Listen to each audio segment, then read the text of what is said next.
Hello everyone, আজকের এই ভিডিওতে আমাদের চেন্নাই যাওয়ার ফুল জার্নি ব্লগটা আপনাদের সাথে শেয়ার করব।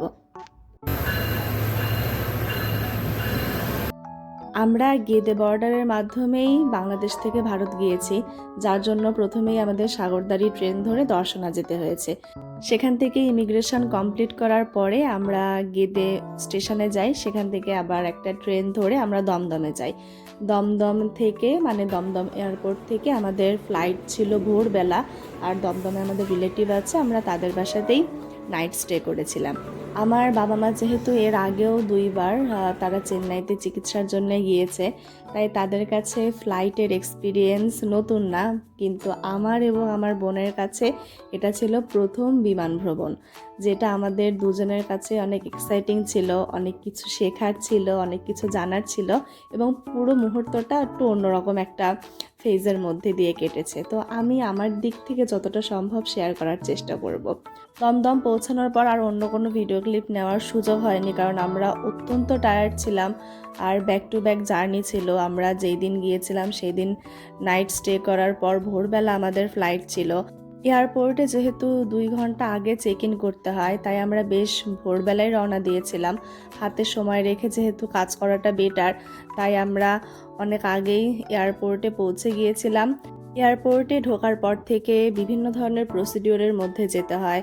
তার মধ্যে একটা অন্যতম কাজ আমাদের লাগেজগুলোকে স্ক্যানারে দেওয়া এবং আমাদের যে নর্মাল হ্যান্ড লাগেজগুলো আছে সেগুলোকে গুছিয়ে ঠিকমতো রাখা।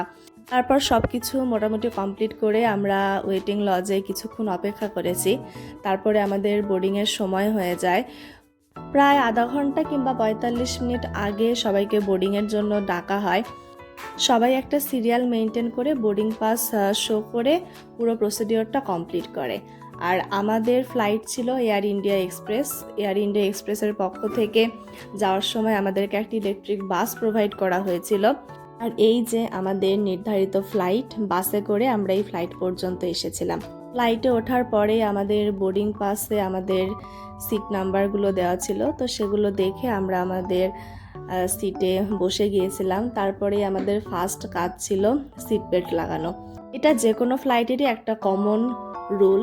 ফ্লাইটে ট্রাভেল করতে গেলে সিট বেল্ট লাগানো মাস্ট, কারণ নিজের সেফটির জন্যই সিট বেল্টটা লাগাতে হয়। আর এছাড়াও এর সাথে আনুষঙ্গিক আরও অনেক বিষয় ছিল, যেগুলো আমাদের কেবিন ক্রুরা প্রথমেই জানিয়ে দিয়েছিল, এবং সাথে একটা লিফলেট মতো থাকে যেখানে সকল ধরনের ইনফরমেশান দেওয়া থাকে। আপনারা যে কেউ যারা ফ্লাইটে ট্রাভেল করবেন তারা চাইলে এই জিনিসগুলো পড়ে দেখতে পারেন। আর তারপরেই আমাদের ফ্লাইটটা আস্তে আস্তে উপরে ওঠা শুরু করলো। আর আমাদের সিট নাম্বারের মধ্যে একটা উইন্ডো সিট ছিল, তো আমার বোনকে সেই সিটটা আমরা দিয়েছিলাম বসার জন্য। আর মিডিলে আমার মা ছিল, আমি লাস্টে বসেছিলাম। আর এত সুন্দর একটা ভিউ পাওয়া গিয়েছিল সকালবেলা, যেহেতু আমরা ট্রাভেল করেছি, তাই জন্য আকাশটা দেখতে এতটাই মনোমুগ্ধকর লাগছিল, বলার মতো না। ভেজা তুলোর মতো শুধু মেঘগুলো দেখা যাচ্ছিল। এটা একটা অন্যরকম অনুভূতি। এইভাবে এত কাছ থেকে আকাশটাকে দেখতে পাবো এটা আমি কখনো ভাবিনি। কিন্তু ফ্লাইট যখন ওঠে এবং নামে সেই সময়টাতে একটু সমস্যা হয়। তার মধ্যে একটা অন্যতম প্রবলেম হচ্ছে কানে শুনতে একটু সমস্যা হয়, সাথে একটু কান ধাপা ধরে থাকে বা একটু বো বো করে, এরকম একটু ফিলিং হয়। তো তারপরে সব কিছু নর্মাল। এটা ছাড়া পুরো flight experience is so much good. আর আমার যেহেতু এটা প্রথম ফ্লাইটে ভ্রমণ ছিল, আমার খুবই ভালো লেগেছে। লাস্ট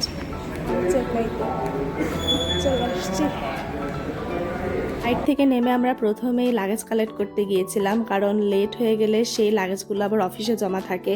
এরকম একটা এক্সপিরিয়েন্স বাবা মায়ের সাথে আগে হয়েছিল, সেই জন্য আমরা আগে লাগেজটা কালেক্ট করে নিয়েছিলাম। আর অন্যদিকে আমাদের অ্যাপোলো চেন্নাইয়ের পক্ষ থেকে যে গাড়ি সার্ভিসটা দেওয়া হয়েছিল সেই গাড়িটাও বাহিরে ওয়েট করছিল। আমরা আমাদের সমস্ত লাগেজ নিয়ে সেখানেই চলে যাই। যেহেতু আমাদের কোনো হোটেল বুকিং দেওয়া ছিল না, তাই আমাদের যিনি ড্রাইভার ছিল ওনার হেল্প নিয়ে আমরা একটা হোটেলে উঠে যাই, এবং সেটা অবশ্যই আমাদের ওয়াকিং ডিস্টেন্সই ছিল হাসপাতাল থেকে, কারণ অনেকবার হাসপাতালে যাতায়াত করতে হবে। আর সামনে আপনারা চাইলে আমি আমার পুরো ট্রিটমেন্ট জার্নির একটা ছোট এক্সপিরিয়েন্স শেয়ার করতে পারি। আর ট্রিটমেন্টের পাশাপাশি আমরা কিছু কিছু জায়গাতে ঘুরেছি, তো সেগুলোরও ভিডিও সামনে আসবে। আর আশা করছি আজকের এই ভিডিওটা আপনাদের কাছে ভালো লেগেছে। নতুন আর একটা ভিডিওতে আপনাদের সাথে খুবই শীঘ্রই দেখা হচ্ছে। ভালো থাকবেন আপনারা। Bye bye.